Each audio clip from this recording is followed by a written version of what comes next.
Katika eneo la Banana, kaunti ya Kiambu, tunakutana na wachumba hao wachanga ambao mtoto wao wa kwanza anaugua saratani ya ubongo. Mapato yao hayawaruhusu kumpeleka binti wao katika hospitali za kibinafsi ambazo zinalipisha zaidi ya shilingi 10,000 kwa kipindi kimoja cha matibabu, ikizingatiwa kuwa mashine zilizoko kwenye hospitali kuu ya kitaifa ya Kenyatta zimefeli. Kufika pale kwa mlango wa hospitali nikapata secretary ndiye akatuarifu mashine zimeharibika. Mimi kwanza nilikaa chini hapo nikalia kwa sababu nilishindwa. Sasa ni mtoto, ni mdogo, mimi mwenyewe hatuna uwezo ya kumpeleka hospitali, nikashindwa itakuwaje. Huyu ni mtoto, tuwezi muangalia tu hivi. Pesa tusha exhaustiwa. My friends waambia washa kusaidia. Then where do you go?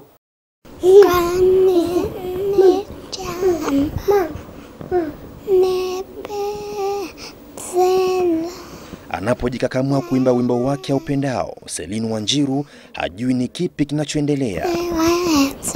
Kwa wazazi wake, neno raha limekosa maana kwao tangu mwezi Januari mwaka huu pale malaika huyu alisemekana kuwa na saratani ya ubongo.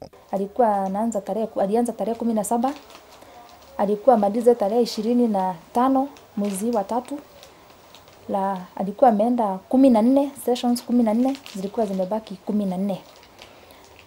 Sasa vile hiyo mashini iliharibika, sisi ilikuwa pigo kwetu sana kwa sababu hatuna uwezo hiyo ya kwenda kumpeleka hiyo matibabu kwa hospitali za kibinafsi.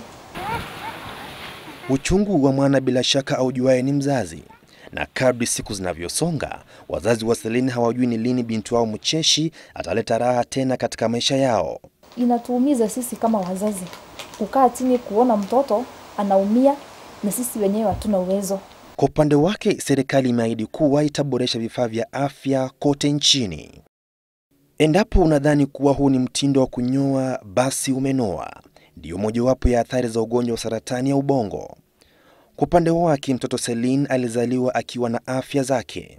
Hali kadhalika ugonjwa huu umeathiri macho yake kiasi kwamba amelazimika kusitisha masomo yake.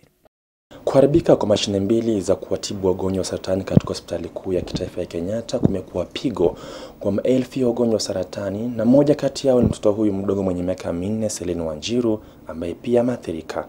Na hatua hii imekuwa pigo kwa wazazi wake ambao wametumia maelfu ya pesa kumtibu, na ombi lao kuu ni kwamba serikali ifanye lolote iwezalo ili kurejesha hali ya kawaida katika hospitali kuu ya Kenyatta.